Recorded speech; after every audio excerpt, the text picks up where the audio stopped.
You will hear a number of different recordings, and you'll have to answer questions on what you hear. There will be time for you to read the instructions and questions, and you'll have a chance to check your work. All the recordings will be played once only. The test is in 4 sections. At the end of the test, you will be given 10 minutes to transfer your answers to an answer sheet. Now turn to Section 1. Section 1. You will hear a conversation between a student looking for a host family and a housing advisor. First, you have some time to look at questions 1 to 5.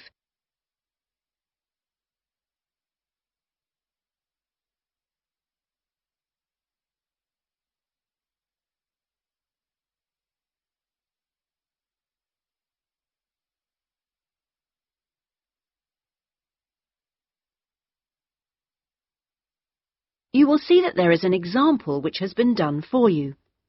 On this occasion only, the conversation relating to this will be played first. Good morning. How can I help you? Good morning.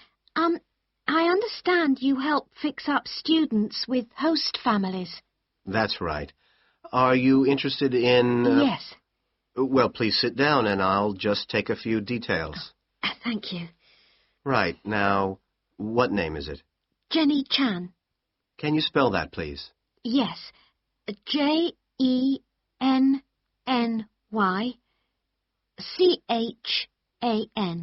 Right. And what is your present address? The student's name is Jenny Chan, so Jenny Chan has been written on the form. Now we shall begin. You should answer the questions as you listen, because you will not hear the recording a second time.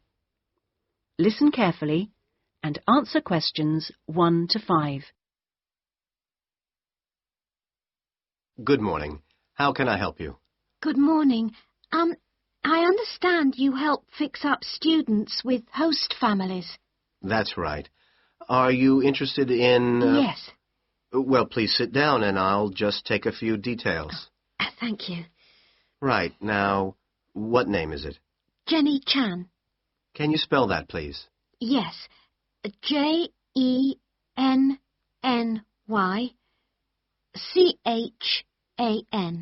Right. And what is your present address? Seaview Guest House, 14 Hill Road. Okay. And do you know the phone number there? Yes, I have it here. 2237676. But I'm only there after about 7 p.m. So when would be the best time to catch you? I suppose between 9 and, let me see, past, before I leave for the college. Great. And can I ask you your age?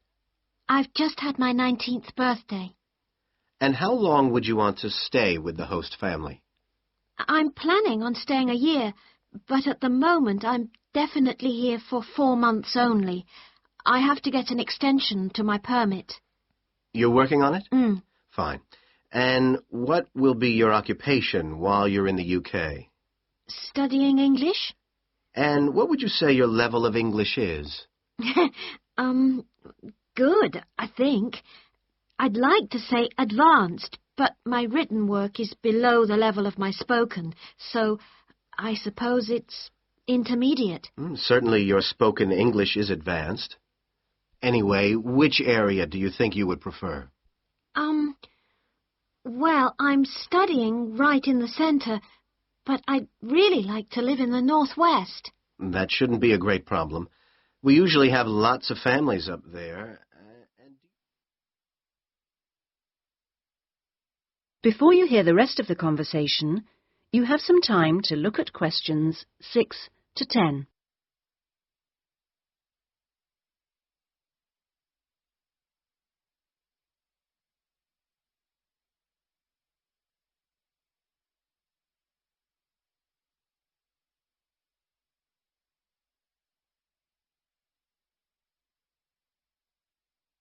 Now listen and answer questions 6 to 10. And do you have any particular requirements for diet? Well, I'm nearly a vegetarian. Not quite. Shall I say you are? It's probably easier that way. That would be best. Anything about your actual room? I would prefer my own facilities. En suite, is that right? Mm-hmm. And also, if it's possible, a TV.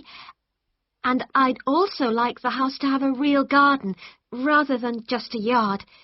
Somewhere I could sit and be peaceful. Is that all?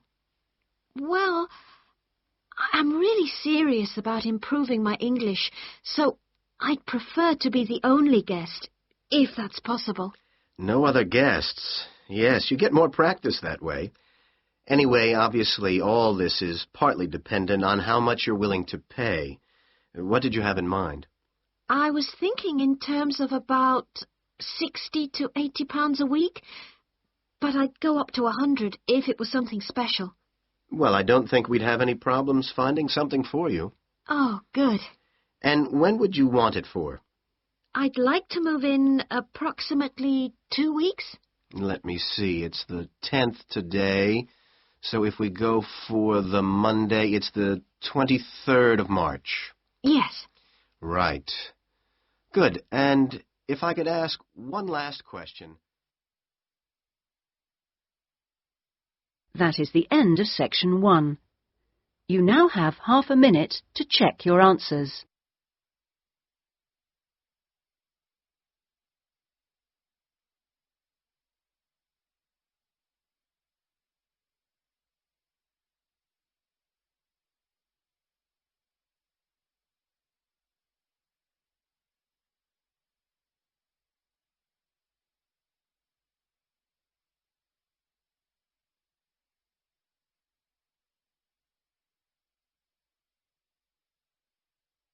Now turn to section 2.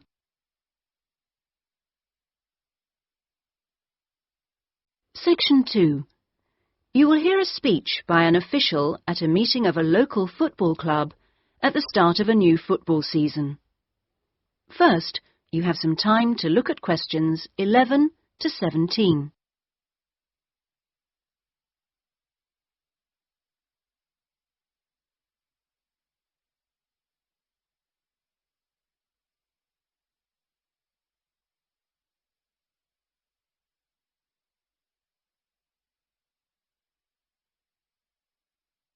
Now listen carefully and answer questions 11 to 17. Good evening, everyone, and thank you for coming to the soccer club meeting. It's good to see so many parents and children here tonight, and I know you're looking forward to a great football season. Now, I'd like to take a few minutes to tell you about some changes to the soccer club for the coming season. Now, this season, we'll be playing all our matches for both the junior and senior competitions at Kings Park, instead of Royal Park, which was used last season. Now, for meetings, we're going to use the clubhouse in Kings Park, and the next meeting will be held in the clubhouse on the 2nd of July. As usual, we hope to begin the season with a picnic next Saturday at the clubhouse. Please try and come to the picnic, as it's always good fun. At the last week of the season, we usually have a dinner and presentation of prizes to the players, and more information about this will be given to you later in the season. This season, we have more teams than ever. We hope to have 10 teams instead of 5 in the junior competition, and they will play on Saturday mornings beginning at 8:30 a.m. Training sessions will be held in Kings Park on Wednesday afternoons for the juniors, and they will be wearing red shirts again this year. In the senior competition, there will be 4 teams, same as last year, and their games will be played on Saturday afternoons starting at 2:30 it will be at a 2 o'clock start, and the training session for seniors is planned for Sunday afternoons. Before you hear the rest of the speech, you have some time to look at questions 18 to 20.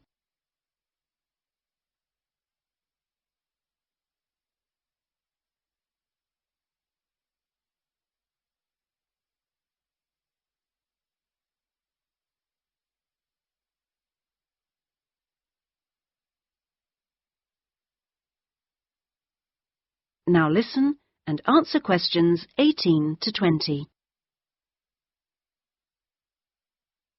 Now, I'd like to introduce you to the new committee for the soccer club for this season. Firstly, let me welcome Robert Young, the new president, who will manage the meetings for the next 2 years. Robert's son has been playing football with the club for over 5 years now, and many thanks to Robert for taking on the job of president. Next, we have Gina Costello. She's the treasurer, and she'll collect the fees from you for the season. Please try and give Gina your fees as early as possible in the season, as the club needs the money to buy some new equipment. Then there's David West, who's volunteered to be the club secretary, and one of the many jobs he'll have is to send out newsletters to you regularly. If you have any information that may be useful, please let David know so that it can be included in these newsletters. Also, I'd like to introduce you to Jason Dokic, who is the head coach. For all the new members here tonight, this is the 3rd year that Jason has been with us as head coach, and we're very lucky to have such an experienced coach and former player at our club.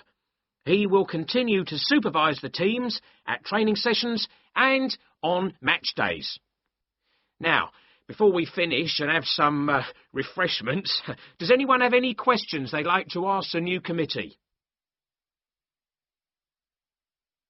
That is the end of section 2. You now have half a minute to check your answers.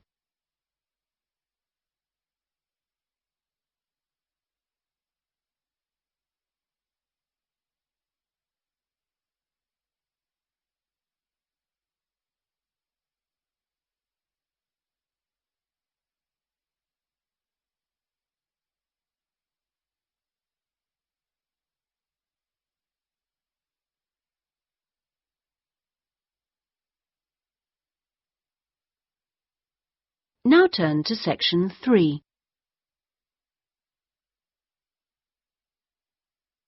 Section 3. You will hear a tutor and 2 students discussing a business case study. First, you have some time to look at questions 21 to 24.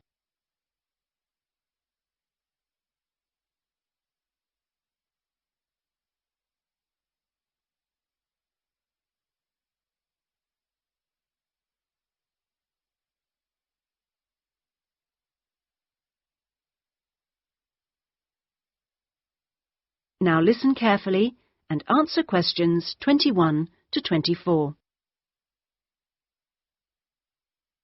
Right. Jason and Karen, now I asked you to look at the case study for Box Telecom as part of your exam assessment. It's interesting because they're in the middle of problems at the moment, and I want you to track how they deal with them. Let's start with you, Karen. Having read through the case study, can you just summarise what the problems were that Box Telecom had to take on board? Well, of course, what first came to their attention was that despite a new advertising campaign, they were suffering from falling sales, and this is something that had many causes. On top of that immediate problem, what had also happened over the last 2 years was that although they had invested in an expansion plan, they had to face up to increased competition. And before they had a chance to get to grips with the effects of that, they were stalled by a strike, and it was just when they were thinking about making a colossal investment in new machinery for their plants. So they were really in trouble. Yes, I think that's fair. And, Jason, now you contacted the company, didn't you? What did the company define as the reasons for these problems? Well, I think they've hit on the right things. It would be easy to say they had invested too heavily or at the wrong time, but in fact the signs were good, and what they were set back by was high interest rates. At the same time, their longer-term problems, which were affecting their market share, were eventually credited to poor training. And having looked at the details in their last report, I think that's right. Before you hear the rest of the discussion, you have some time to look at questions 25 to 30.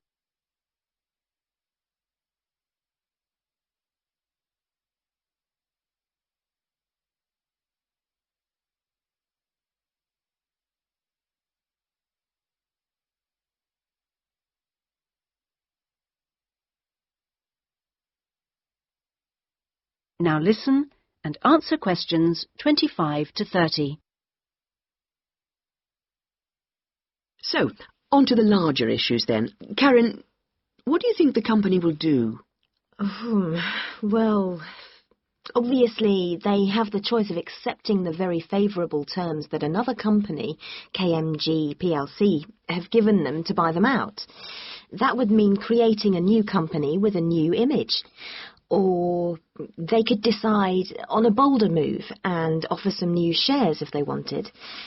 But I think they're much more cautious than that and expect they will start trying to find individuals who'd be prepared to back them with some of the capital they need. Well, you mustn't always assume that dramatic problems require dramatic solutions.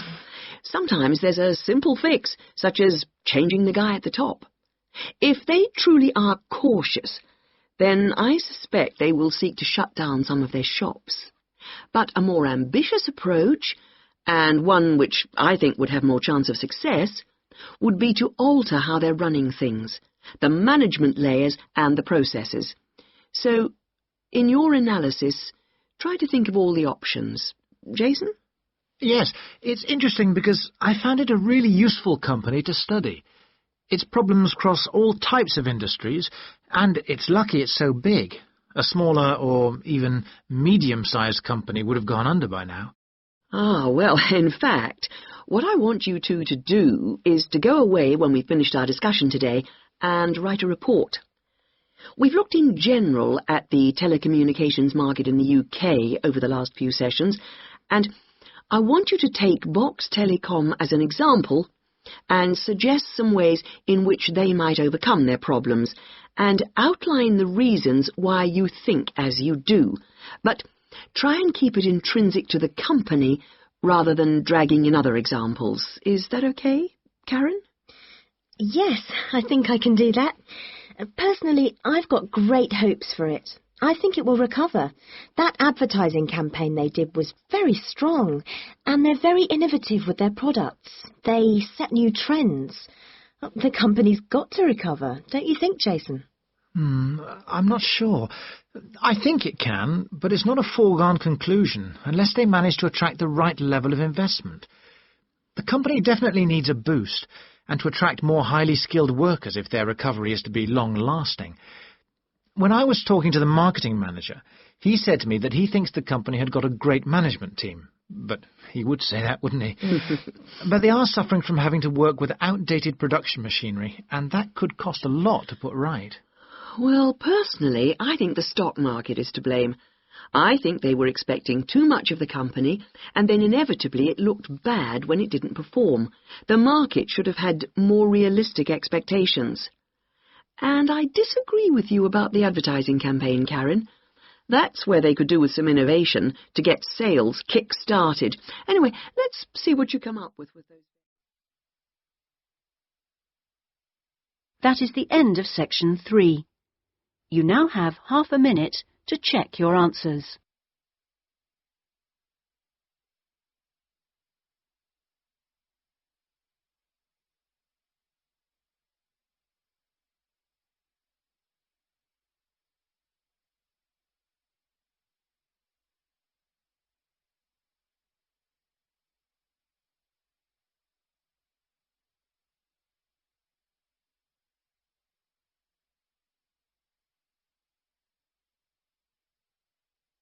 Now turn to section 4.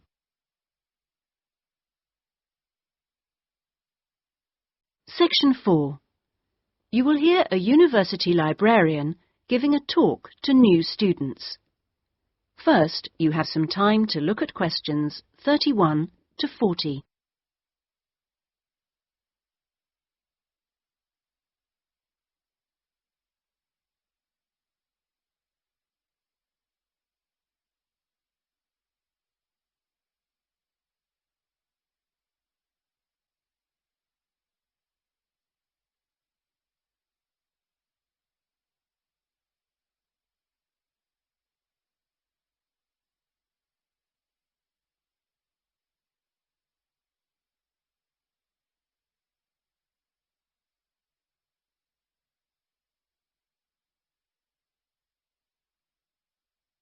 Now listen carefully and answer questions 31 to 40.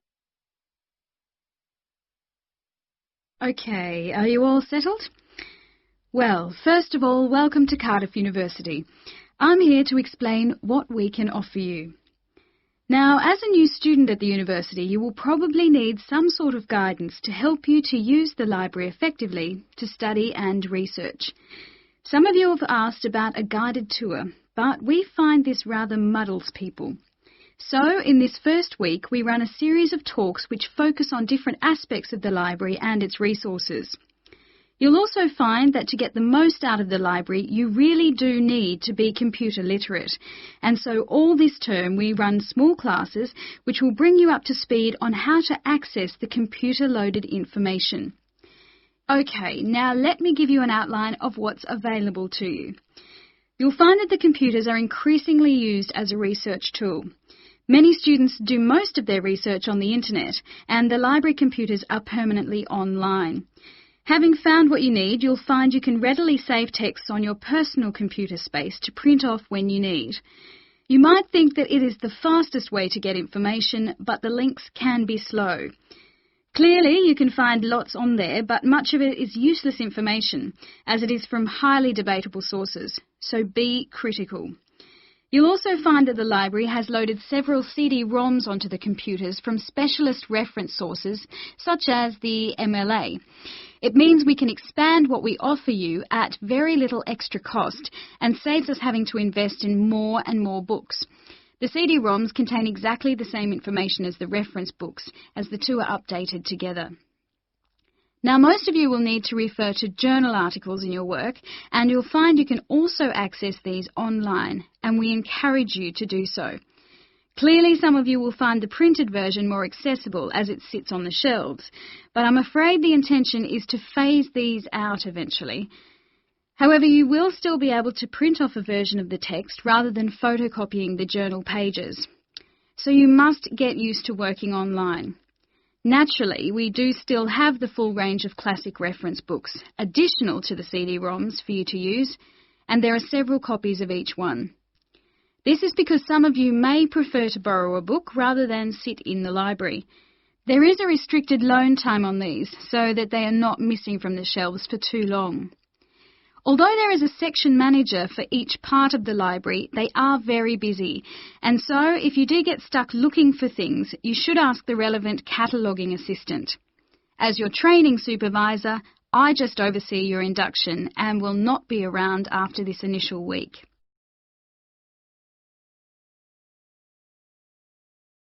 Some of you may be interested to know that the library is offering specialised training sessions on writing a dissertation. Obviously, this is not relevant to those of you who are undergraduates. It is just for postgraduates.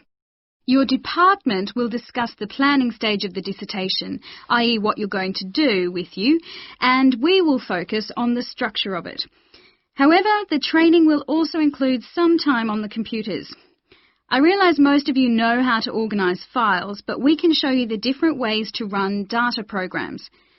Your tutors will tell you at the outset how to set out the chapters they require, but you will need to ask them how they would like you to organise the bibliography, because it varies depending on your subject area. When you've got something together, the trainer here will look through the draft version for you to see if it's okay. And one final point, for those of you who have registered from abroad, we can offer individual sessions on dissertations if you feel you need them. If you require language lessons, then they are available from the International Centre next to the Law Department. That is the end of section 4. You now have half a minute to check your answers.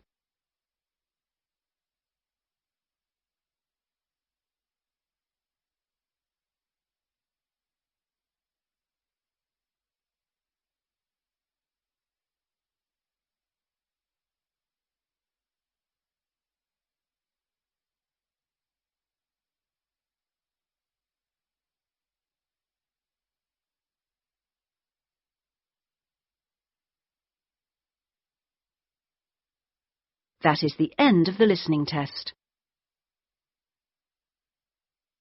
In the IELTS test, you would now have 10 minutes to transfer your answers to the listening answer sheet.